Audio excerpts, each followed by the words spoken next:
Expolog, edição especial virtual. Realização e promoção. Patrocínio.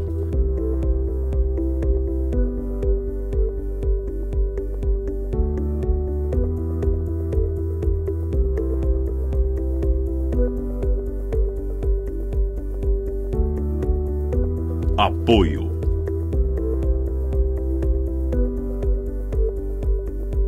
Apoio institucional. Parceria. Parceiros de mídia. Assessoria de imprensa.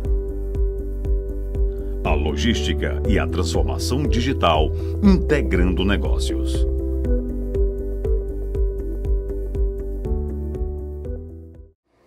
Olá, obrigada por participar da 15ª edição da Expolog, Feira Internacional de Logística. Seja muito bem-vindo ao seminário Oportunidades para os Jovens Profissionais na Logística. Em um ano tão desafiador como está sendo de 2020, a reinvenção da empregabilidade é o nosso tema central. Cases inspiradores, jornadas de sucesso, a crise geradora de oportunidades e muito mais. São mais de 20 palestras, uma programação instigante, com palestrantes incríveis e feita especialmente para você, jovem profissional. Aproveite! Olá, você que está conectado conosco, seja bem-vinda, seja bem-vindo. Aqui, diretamente do estúdio da Expolog 2020, saudamos com um abraço virtual a toda a nossa audiência do Ceará, do Brasil e do mundo, que prestigia o seminário Oportunidades para os Jovens Profissionais na Logística, que nesta edição especial de 15 anos traz como tema central a logística e a transformação digital integrando negócios. Assistiremos agora ao case Como Ser Protagonista da Minha Carreira. Conheça a nossa convidada.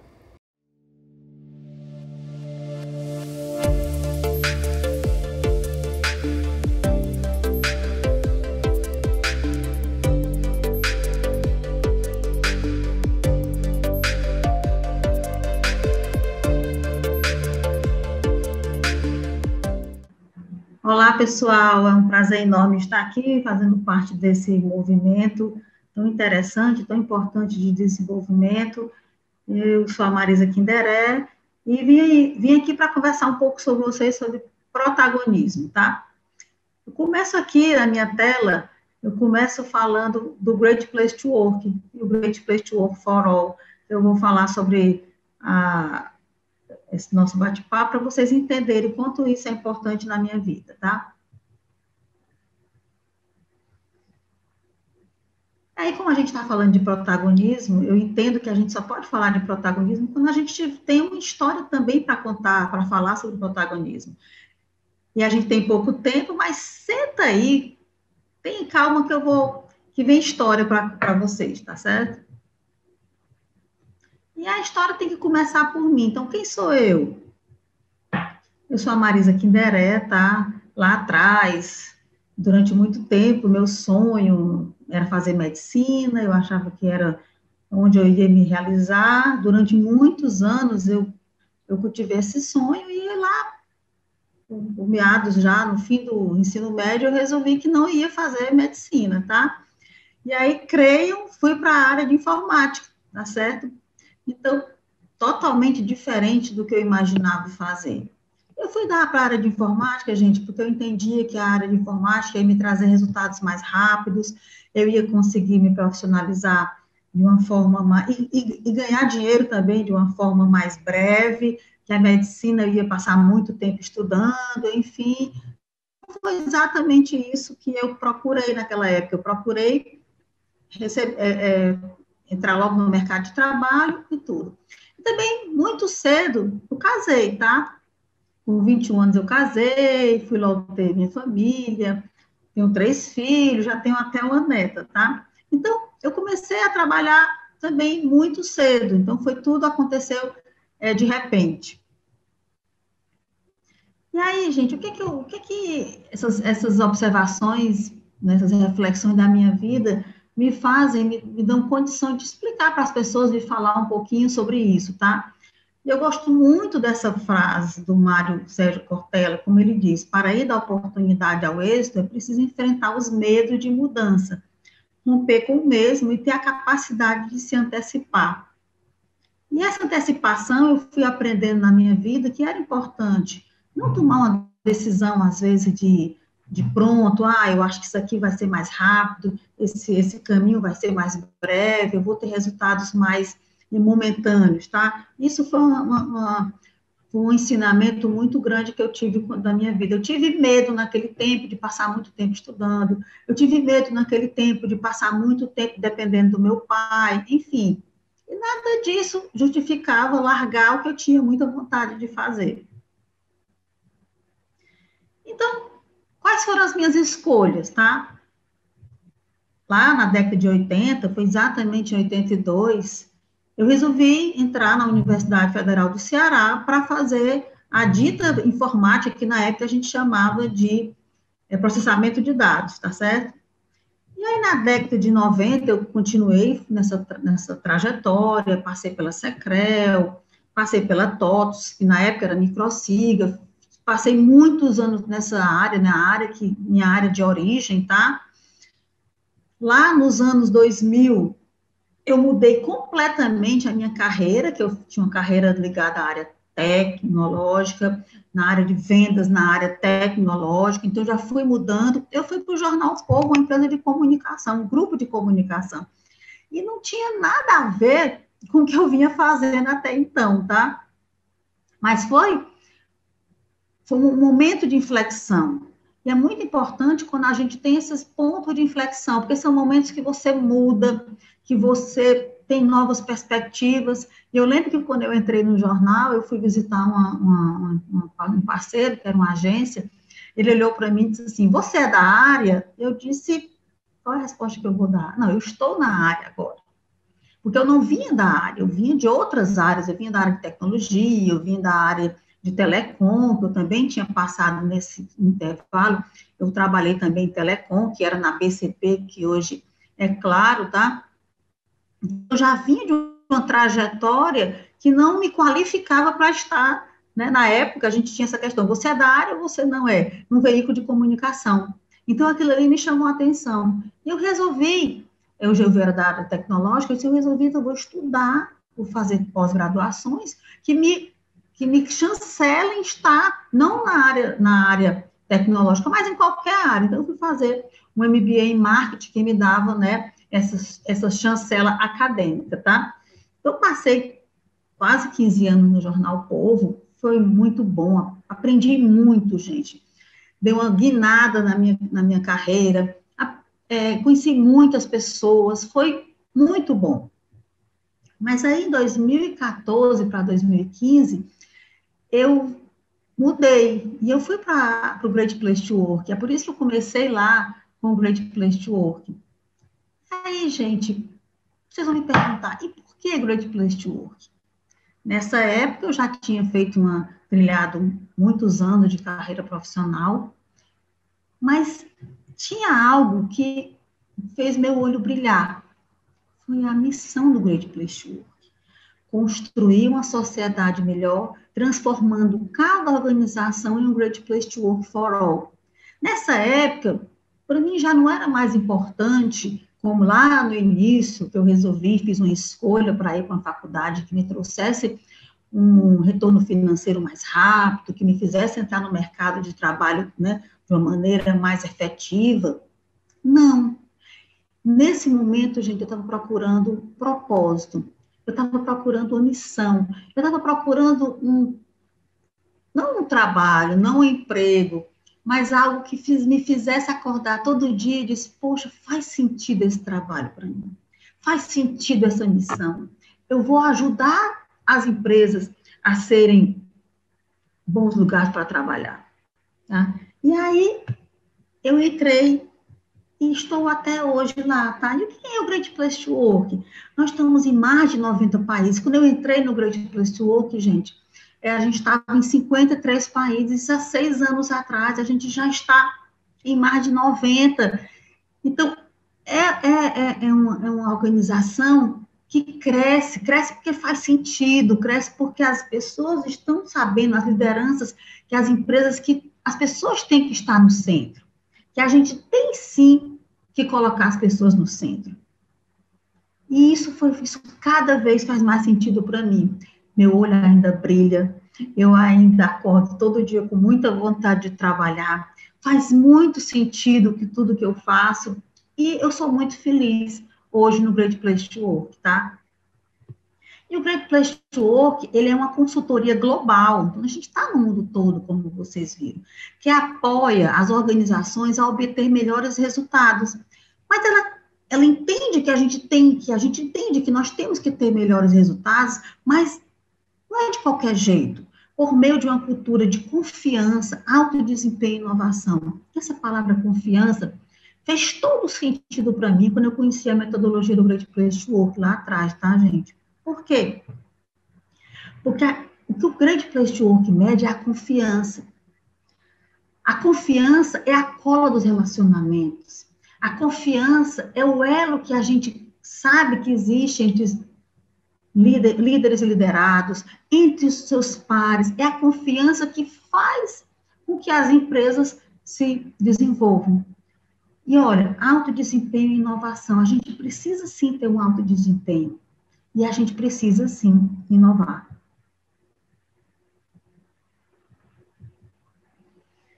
E aí, tudo isso, eu fui aprender, tá, gente? Eu fui aprender uma nova profissão, eu fui aprender como fazer consultoria, eu fui aprender tudo isso. Porque eu entendi que precisa ter atitude. Eu precisava ser agente dessa transformação. Não ia ninguém chegar para mim, pegar na minha mão e dizer assim, Marisa, vem aprender. Não. Isso fazia parte da minha história. Isso era uma atitude. Isso era, eu sou autora, tá? E eu entendi que eu não sou só passageiro na vida. A gente não pode estar só deixando passar. Aí eu vou deixar a vida me levar e o que for acontecendo, eu vou levando. Não era bem assim. Eu já tinha entendimento disso.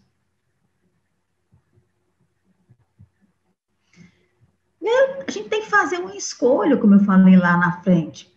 Eu não posso ser só uma árvore e ficar esperando que chova, esperando que alguém venha me podar, esperando, eu não posso. Eu entendi que eu não podia. E ninguém pode, tá? Que eu preciso ter um papel ativo, eu preciso ser protagonista. Essa palavra protagonista, a gente vem escutando muito ultimamente, mas ela é real. É preciso, sim, que você assuma as rédeas da sua vida, da sua carreira, e seguir em frente.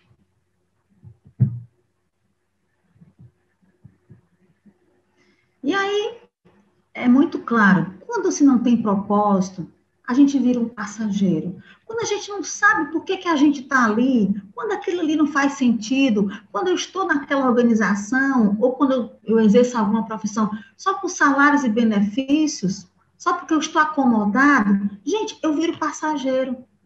Eu estou esperando o dia chegar. Eu estou esperando chegar o dia do meu pagamento, eu estou esperando chegar o dia do meu bônus, eu fico contando a hora para bater o ponto, eu fico contando a hora para chegar o 13º, porque eu não tenho propósito. E aí é muito importante quando a gente vai entender o que é que faz sentido para a gente, o que é que a gente quer. Às vezes parece difícil, mas, gente, não é difícil quando a gente realmente quer fazer aquilo ali. A gente não pode ser um passageiro, a gente tem que ser o condutor, a gente tem que ser o motorista, a gente tem que ser o dono realmente da vida da gente, o protagonista. E aí eu entendi que a gente só podia fazer isso quando a gente se autodesenvolve. Não precisa mais, eu não tinha mais, não era mais uma menina, e ninguém precisa, né? Depois nós somos adultos, a gente está nas organizações, a gente já é adulto, a gente não precisa de ninguém desenvolvendo a gente, não, a gente tem que se desenvolver, tá? E aí eu gosto muito dessas perguntas, gente. Você quer realmente entender e dominar novas habilidades? Isso é aspiração. Em cada uma das etapas da minha vida, da minha carreira, como eu passei por muitos segmentos diferentes, eu digo, poxa, aqui eu vou começar praticamente do zero. Eu tinha que aprender coisas novas. Eu tinha que adquirir novas habilidades, porque eu queria aquilo ali, eu aspirava aquilo ali.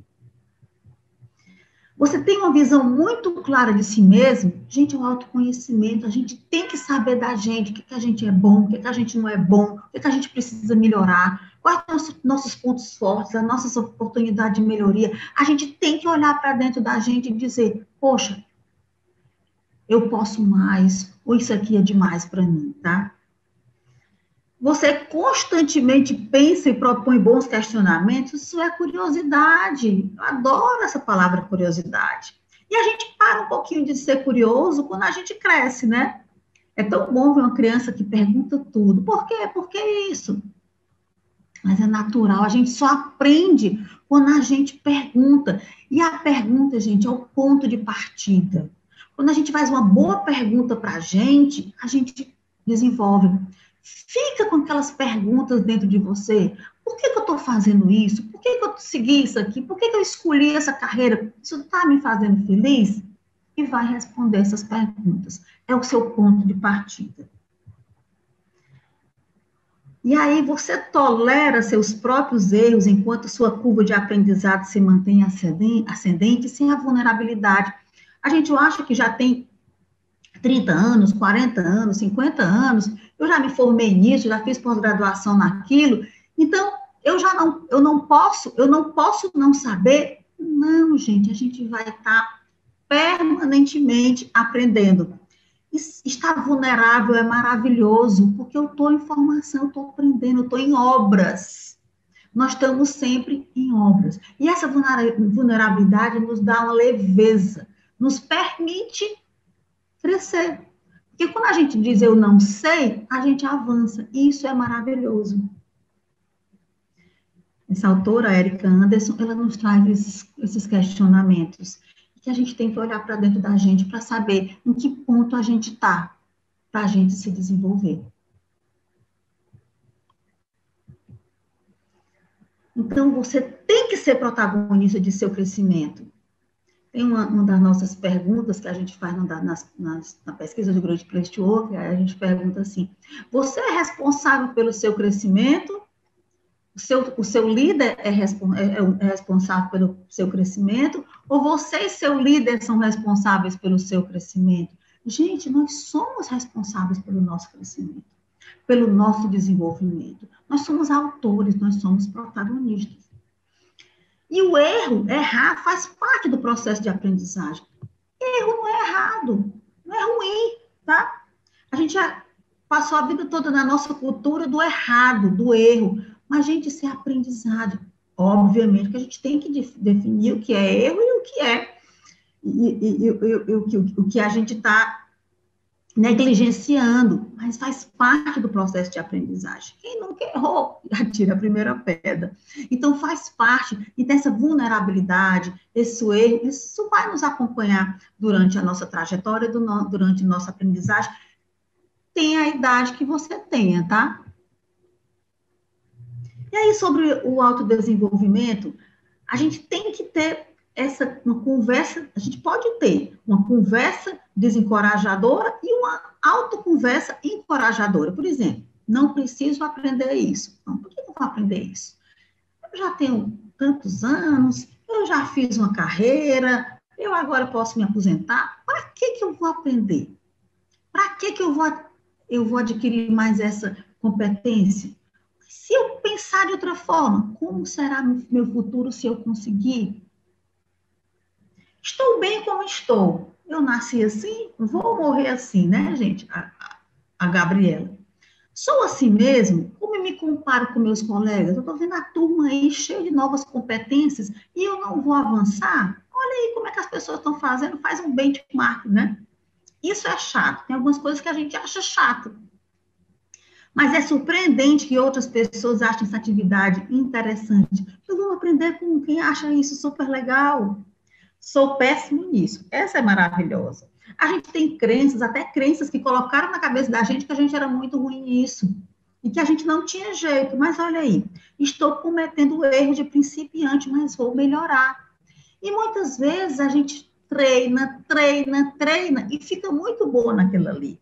Então, é como qualquer coisa que a gente faz na vida, a gente tem algumas coisas que a gente tem mais facilidade, mas mesmo a gente tendo muita facilidade, nada como treino, como estudo permanente para a gente se tornar expert naquilo que a gente se propõe. E aí, gente, eu aprendi recentemente um conceito muito interessante que é sobre agilidade emocional. Porque para a gente avançar, para a gente ser protagonista, a gente tem que ser ágil emocionalmente. E essa agilidade emocional é quando a gente aprende a lidar com as emoções da gente. Porque se a gente não lida com as emoções, a gente não avança nas outras áreas da nossa vida. Então, essa é a Susan David, ela traz esse conceito, ela escreveu artigos, ela é de Harvard, depois ela escreveu um livro que se chama também Agilidade Emocional, e ela fala justamente sobre isso. Ter agilidade emocional é saber lidar com emoções para que você não as empurre para longe. A gente, poxa, eu não estou com medo, poxa, eu não estou com raiva, não é isso, poxa, eu não estou feliz, isso aí não me... Não, a gente tem que encarar as emoções da gente. E aí, essas emoções, quando a gente lida com elas, quando a gente se defronta com elas, a gente começa a tomar as rédeas da situação. Não é bacana isso? E ela ainda fala mais. Emoções não são boas ou más, são simplesmente emoções. Não há pecado em relação às emoções. Eu tenho raiva, eu tenho ódio. A gente tem que encarar as emoções. Compreender a razão pela qual a emoção existe é a mesma coisa de conhecer a si mesmo. Vamos para a raiz disso aqui, vamos nos conhecer. Foco nos valores, como as pessoas podem ser mais eficazes diante das mudanças e sobre como lidar com um mundo mais instável. Quando a gente começa a se conhecer, a gente sabe que existe instabilidade do outro lado. E a velocidade das mudanças eleva os índices de estresse e de depressão. Então, a gente está vivendo nesse mundo aí. Para isso, a gente precisa ser ágil emocionalmente para evitar que a gente entre nesse movimento que a gente está vendo que está acontecendo por aí, principalmente nesse momento que a gente está vivendo de pandemia, tá? E o primeiro passo, gente, para a gente não entrar nessa, é perceber as emoções, abrir espaço para as emoções reais e tentar entender e dar rótulos a eles. A gente precisa saber o nome daquilo que a gente está sentindo. Não somos mais crianças que dizemos, estou sentindo uma coisa ruim aqui, que nome é essa coisa ruim? Ou então, estou tão eufórica, que nome é esse que dá essa euforia? Vamos dar nome para nossas emoções, vamos nos conhecer e vamos saber o que é que nos faz feliz, o que é que nos realiza e que faz com que a gente avance na vida e na carreira da gente. Quando a gente falando de autoconhecimento, eu gosto muito desse trabalho que tem de roda da vida. É sempre bom. Vocês que estão aí do outro lado, pega aí uma canetinha, depois pode baixar aí na internet. A gente tem várias áreas da vida da gente, então a gente não pode estar feliz só numa área, a gente tem que procurar essa harmonia. A gente tem que procurar estar bem na saúde, espiritualmente, no lazer, intelectualmente, nos nossos relacionamentos afetivos, no trabalho, no social e na família. A nossa vida tem que estar completa. Nós não podemos ter áreas órfãs na vida da gente. Porque uma hora, gente, quando a gente dá muito foco em uma área, a outra, uma hora, ela se vê prejudicada. Então, atenção para essa nossa roda da vida. Como é que está essa roda da vida? Para a gente ter uma carreira de sucesso, a gente não precisa estar comprometendo a família da gente. A gente não precisa deixar de ter um lazer. A gente não precisa, principalmente, deixar a saúde da gente ir para o beleléu, porque a gente não tem tempo de se cuidar. Não. A gente tem que ter uma harmonia entre essas áreas da vida da gente, para poder que esse equilíbrio faça com que a gente se sinta pleno e não fique amargurado, com culpa, com raiva, porque não está conseguindo dar conta disso aqui. Oportunamente, algumas áreas estão com menos olhar, com menos atenção. Por isso que essa roda da vida é importante, a gente fazer esse exercício, para ver onde é que a gente precisa dar um pouco mais de atenção e de energia para a gente equilibrar. Eu acho que é muito bom. Eu tenho 3 filhos, né? Sou casada. Teve uma época que eu trabalhava numa área comercial e os meninos sabiam que na época, quando chegava no fim do mês, eles não podiam contar comigo, tá? E meu aniversário também é no dia 30, e sempre que era meu aniversário, era dia de fechamento do mês, e eu ficava, ai meu Deus, isso é um dia que não era nem para ser meu aniversário, porque eu tenho uma meta para bater. Você já pensou uma coisa dessa? Mas era a minha situação naquele momento. Então, vamos procurar equilibrar, vamos procurar dar energia para cada uma das áreas. E aí, muitas vezes, a gente diz assim, eu não posso cuidar de mim, eu não posso ir para a academia, eu não posso estar com meus amigos, eu não posso visitar minha família, eu não posso ir para uma igreja, para um culto, enfim, eu não posso nada. Será que eu não posso mesmo porque eu não tenho tempo, porque eu não tenho isso? Ou é porque eu não quero? Porque aquilo não é importante para mim. Também fica essa reflexão, tá? Em muitos casos você quer, tá? Mas faz uma barreira. Então, quantas barreiras a gente não cria? Quantas desculpas a gente não dá na vida da gente para deixar para outro mês? No outro dia eu começo a minha dieta, no outro ano eu começo a minha pós-graduação, no outro ano eu vou trocar de carreira, no outro dia... Gente, a gente fica deixando e a vida só é uma, tá? Este ano de pandemia foi um ensinamento para todos nós. Às vezes as pessoas chegam para mim e eu vejo algumas coisas escritas que esse ano não existiu. Esse ano existiu sim. E esse ano foi muito real. E quantas coisas nós podemos fazer apesar de todas as barreiras? Nós tivemos barreiras físicas, tivemos barreiras na saúde, tivemos de distanciamento e conseguimos nos reinventar. Então, toda vida que a gente tiver assim, poxa, vou ter muita dificuldade, vamos lembrar desse ano que a gente está vivendo, que esse ano está sendo uma aula para a gente, uma aula de barreira, uma grande barreira, tá? Então, qualquer caminho serve quando você não sabe para onde está indo, já dizia nossa Alice no País das Maravilhas. Eu vou passar aqui um videozinho para a gente inspirar, tá?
E você, tem algum caso de superação?